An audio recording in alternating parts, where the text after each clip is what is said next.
are listening to I Am Refocused Radio with your host, Shamaya Reed. This show is designed to inspire you to live your purpose and regain your focus. And now, here's your host, Shamaya Reed.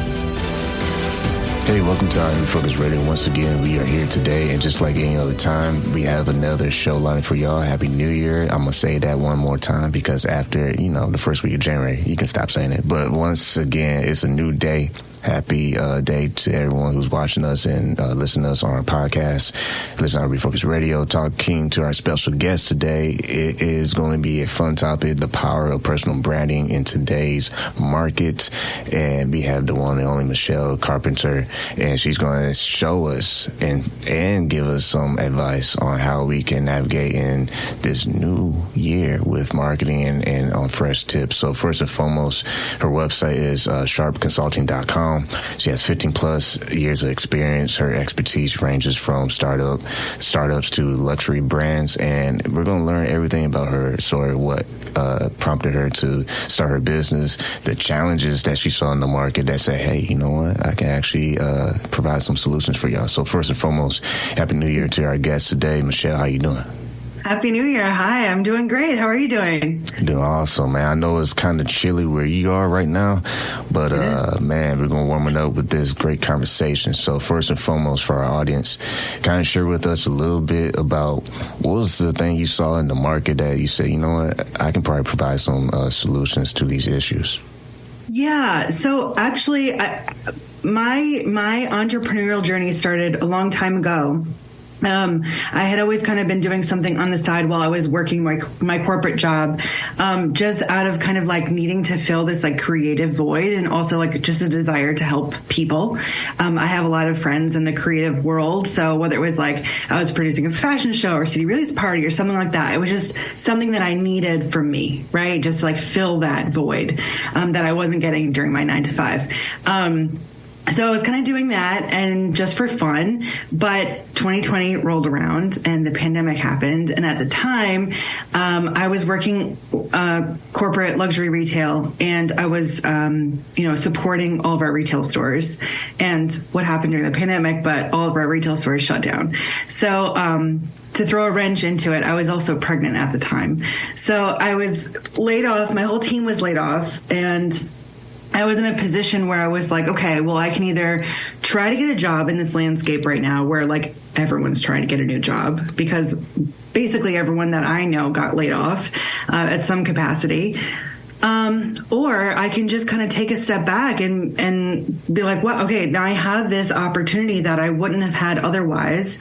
So I had this like really kind of, I always say it's a blessing in disguise that I had this opportunity to create something.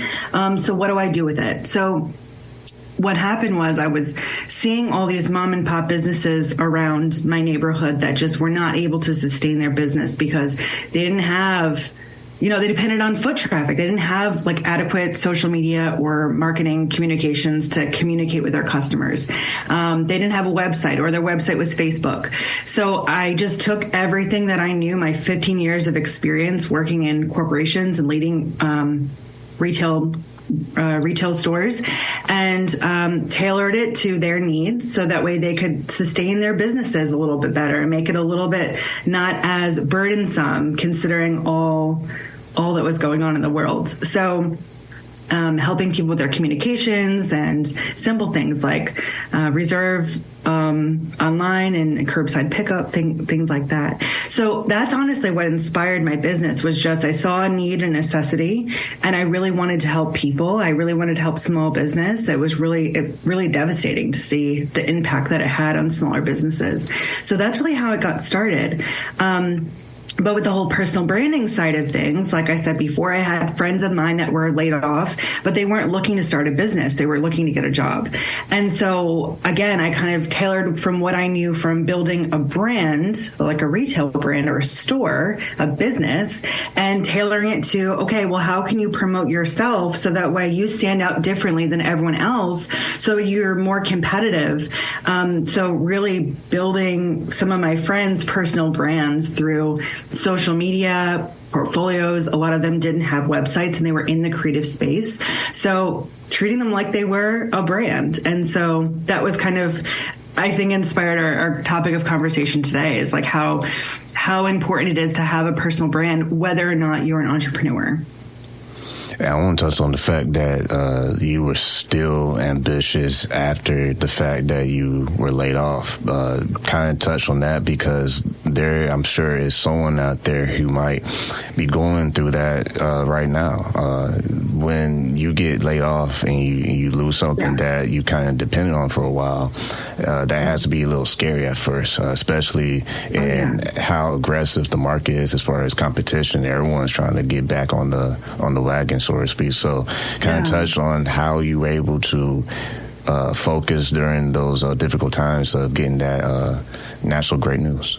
Yeah, I mean, talking about it now, it sounds like it was easy to do because I lived through it. So I can look back and reflect. But in the moment, it was awful. It's like, I had never not worked since I was like 16. I started babysitting, and then I was, working in retail, like at a store. And I just always worked, and I always was able to support myself because I was so dependent on my job. And then when you lose that and it's so unexpected, it's kind of like, it's such a shock. Especially I was preparing to start my family. But what I've learned through this process, well, all throughout my life, but really more specifically in the last few years as being like a full-time entrepreneur, is I just really had to lean into my faith. Like, that's what's helped me. I had to grow stronger faith in myself, stronger confidence in myself to say, like, I'm capable of doing this. And like, I didn't have this dream for nothing. I wouldn't have thought these things unless they could be possible. So just really trying to stay positive, even when it's really hard to not stay positive. I know we all have days like that, but just really trying to keep your eye on the goal. And I've also learned too that, when something like this happens, to see it as like a sign and try to accept it, because it's a redirection to something else. Same way it goes to like if you had a job interview and it didn't go your way, you thought 100% you had it, right? It was like you had it in the bag, it was yours, and then they're like, I'm sorry, we decided to go in a different direction, or we offered it to someone else, or whatever. It's devastating because you thought you had it, right? But in hindsight, when you look back, I think those are all redirections. Those rejections are redirections, because then what came out of that was probably something better that you weren't planning on. So, I honestly, I think it's just really having strong faith in yourself and confidence that,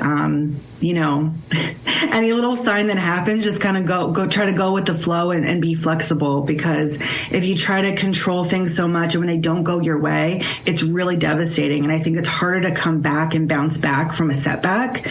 So try to just be like, you know what, that happened, and let's just see what we're going to do next. Like, let's just roll with it. It's a lot easier said than done. It takes a lot of practice, but it's possible. You listen to Refocus Radio, talking to our guest today. We are talking about the topic, the power of personal branding in today's marketing. Go to her website, charpconsulting.com. Michelle, when you look at your college experience and education and how that paved the way as well, giving you the skill set to be in the market, how did that kind of help you fine-tune the whole personal branding? Yeah. So if you're talking about college, I initially went to college. I thought I was going to work at a record label. I wanted to be A&R. I wanted to scout for talent. That was my dream. But I started college at a time where people were really starting to make their own music on their MacBooks. And so the industry was changing. And so then I had to accept that the industry was changing and kind of pivot myself. And so my degree is in arts and entertainment media management. I ended up having a focus on fashion show production and special events. And I really just took, I took advantage of every opportunity that I had. Any club or activity that was kind of like similar to what I was trying to study or that I thought would be interesting rather, I tried. And all of those experiences helped just hone different skills, establish relationships. Because what happened is when I launched my business, what do? You tell everyone that you know. And part of my network were my professors. Some of them I had great relationships with that even still today I'm in touch with. My first client actually was one of my old professors. So it's like, it's all about who you know. So just taking advantage of every opportunity, going to a networking event. I mean, just be open-minded. You don't know who's going to be there.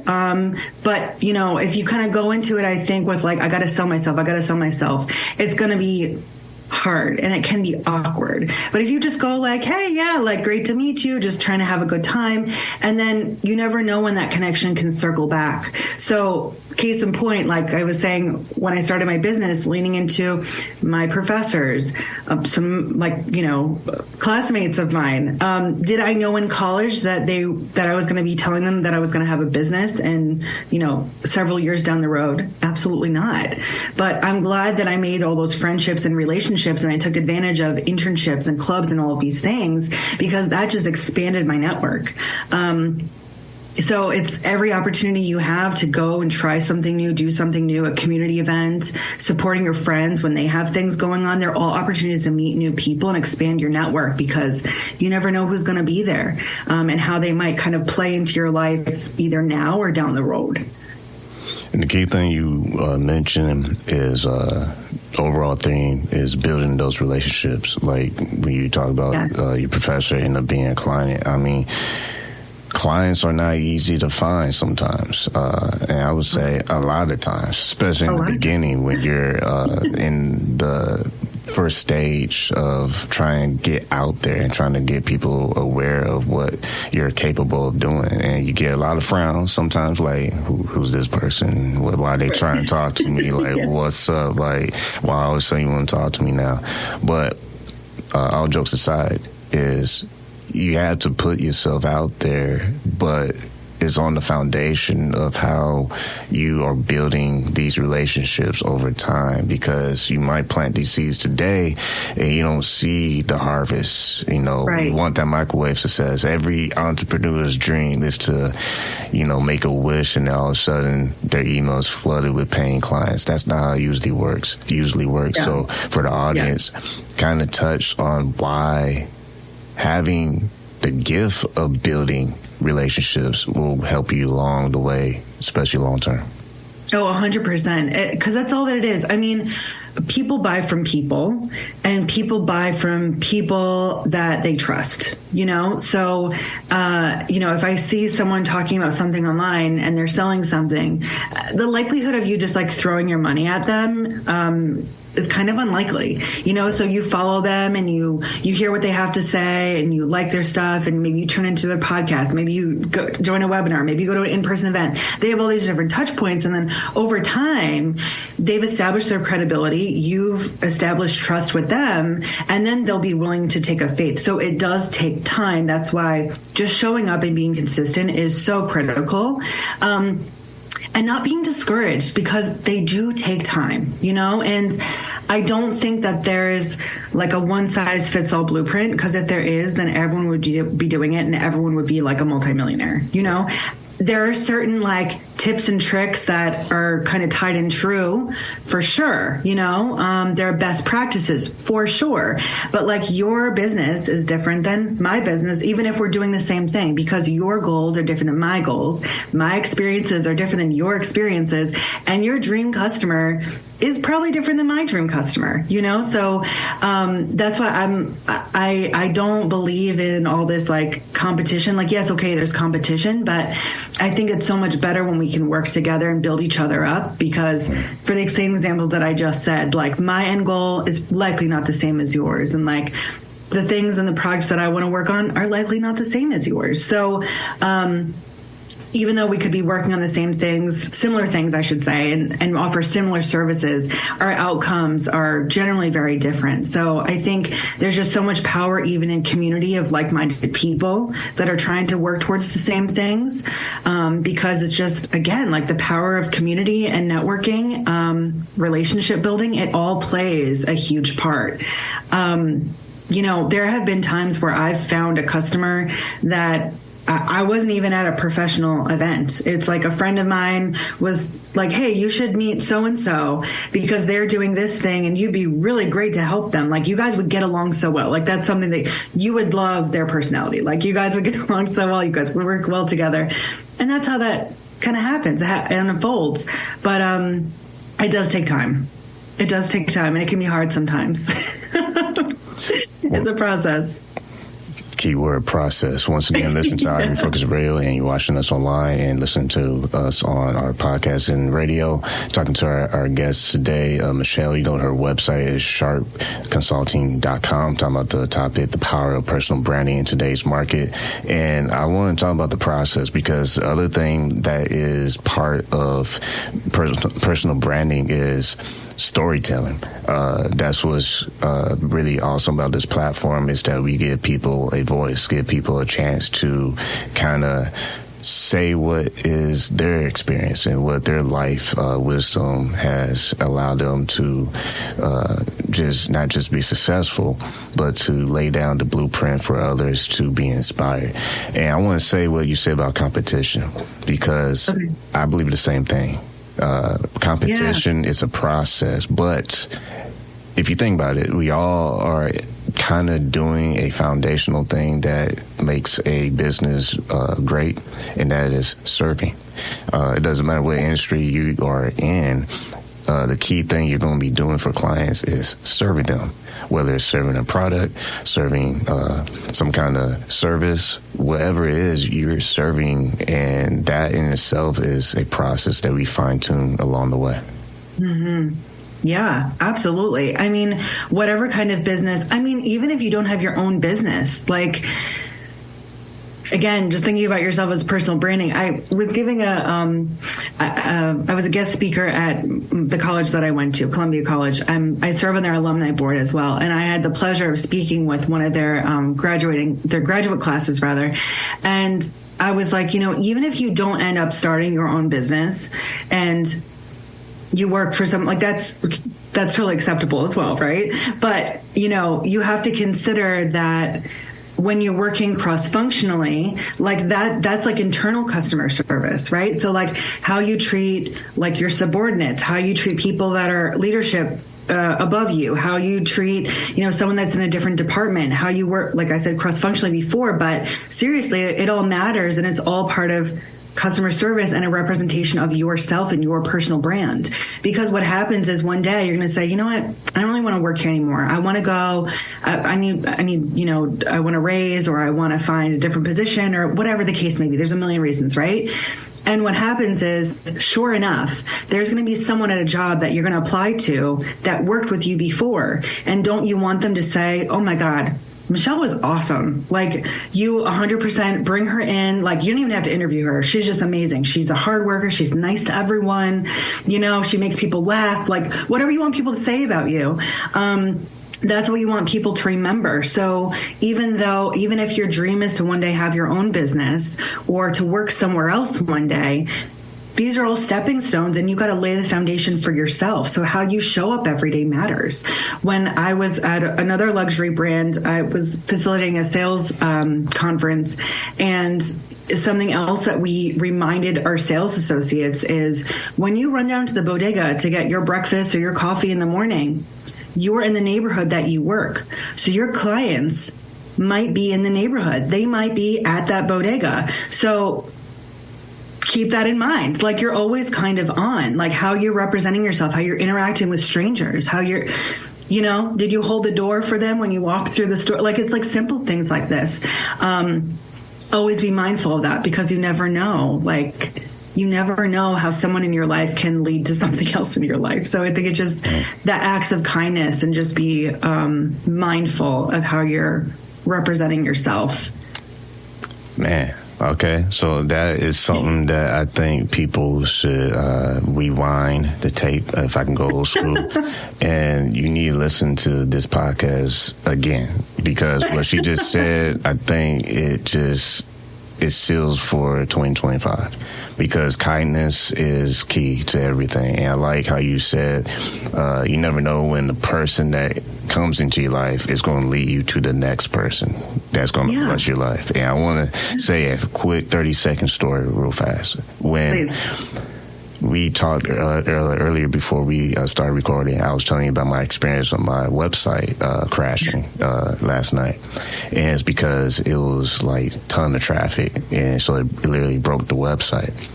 And kindness is key, because when I was waiting and everyone's favorite time listening to that musical instrumental, and it's like, I know y'all busy, but because in our mind, we're like, emergency. My site is broken. I need this thing because it looks bad when it's down, especially if it's for a long period of time. So it's funny.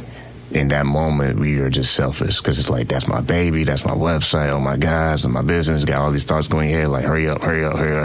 And I was like, you know what? Let me just be nice to the person that's going to help me, because depending how nice I am, they might do some favors and like try to speed up the process. 100%. And at first, I was just like frustrated because the first person, I went through 3 people too, by the way. First time I was like, oh man, like I just need help, blah, blah, blah. And they was trying to explain the situation, but I was like, well, skip that. What I really need is this site to come up. Like, let's do some miracle or something and make this site come back up. Yeah. And then I had to catch myself. So I'm like, you know what? From their perspective, they're doing what they can with the information they have. So communication is key. Kindness is key. Long story short, when I got to the third person, I was like, you know what? Let me be super nice. And so I bragged on the first 2 people that were helping me, because they had to do their own part to find out what was going on as well, so that everything matched and they can help serve me. So when I got to the third person, long story short, I started bragging on the first 2 people. And mind you, something that should have took a little bit longer, it was done like that. Mm-hmm. And when you said kindness, it made me think about what happened yesterday, because it's like that's the key. Like, whether it's from a business perspective or if you're a consumer and you're interacting with the business, how you treat people, it can really like determine whether they help you and just do you some favors, make sure you're taken care of. Yeah. Or it's like, hey, bump this. You don't come at me with the heat. Guess what? Good luck, buddy.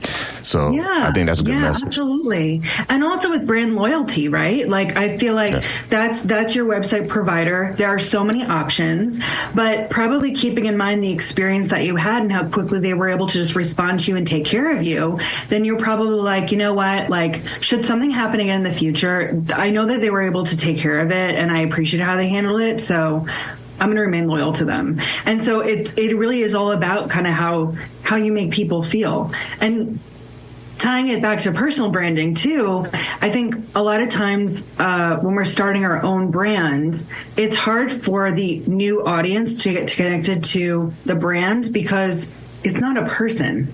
You know, so that's why as an entrepreneur, you have your business, sure, but you've got to remain the face of your brand, or someone's got to be the face of your brand, because there needs to be some humanness to it, because I'm going to sell my brand based on me, like my personality. My brand has a voice, of course, but my brand's not walking around town like I am. Like, I'm going to represent my brand. So that's why that matters. So even on your phone call, like, you're representing your business, like, you know, and so I'm sure they got off the phone. They're like, guess who we're just talking to? I can't believe I just had them on the phone, right? Yeah, it's like I always get all the time. I always get all the time in the elevator because at the studio that I record at, I always meet people, new people all the time. They're like, wait, is that your real voice? And it's like, you know, you be good at radio. And I'm like, wait, that's a 3-hour episode, man, but I'll keep it in 30 seconds. Yes, I do radio. And it's funny because tying back to today's topic, personal branding, that's what this show is all about. Like, when we have people like yourself on the show, you're connecting with our audience, and it's all about that personal human touch. We talk about AI, that'd be another episode. I might have to have you back on and get your thoughts on AI, because we recently have been using AI tools to enhance the whole experience.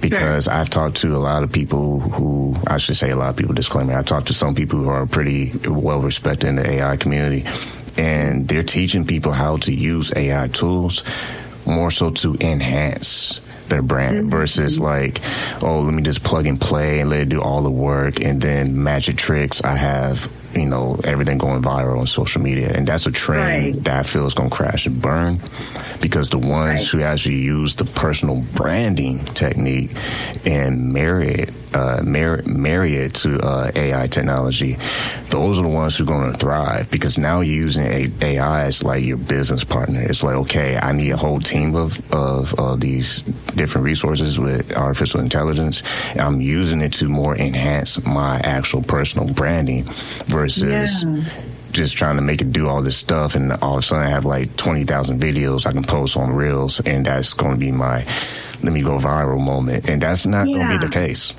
Yeah. I agree, because, and it's true. It's true, because a few things. So AI obviously is great to help us automate things, streamline things, maybe even just to like get us out of a weird brain funk. Like sometimes I'll ask it a question, like if I'm reworking some copy and I'm just like, what am I saying wrong here? And I like throw it in and they'll give me an idea, and I'm like, oh, maybe I'll say it like this, right? So it's kind of good in that respect, right? But it's not a human, right? It doesn't have like that emotional intelligence, right? So that's what people need, and that's what you really need to form a connection, is that emotion, that empathy, right? And I have to say that because I'm always kind of like on social, and I'm very familiar with how AI copy, even it doesn't really matter how you trigger it and how you train it, its output, it's pretty consistent. So like as I'm reading through things, I can always tell if someone used ChatGPT. Like people that know, you know, you might be fooling some people, but it's like, so again, like just going back to like your personal branding and having like, you know, authenticity. It's like, well, you sound like a robot. Like I can tell you're using ChatGPT because you never use that many emojis in normal conversation. Like that's not really how you write. Like that's not your writing style. Like it's like obvious to me, you know, or like certain keywords that like everyone uses. And I'm just like, yeah, that's ChatGPT. So I agree. Like it's really good to have that as kind of like maybe like a sounding board, or to kind of get your juices flowing sometimes. A great tool, 100%. But yeah, it should not be your 100% form of communication.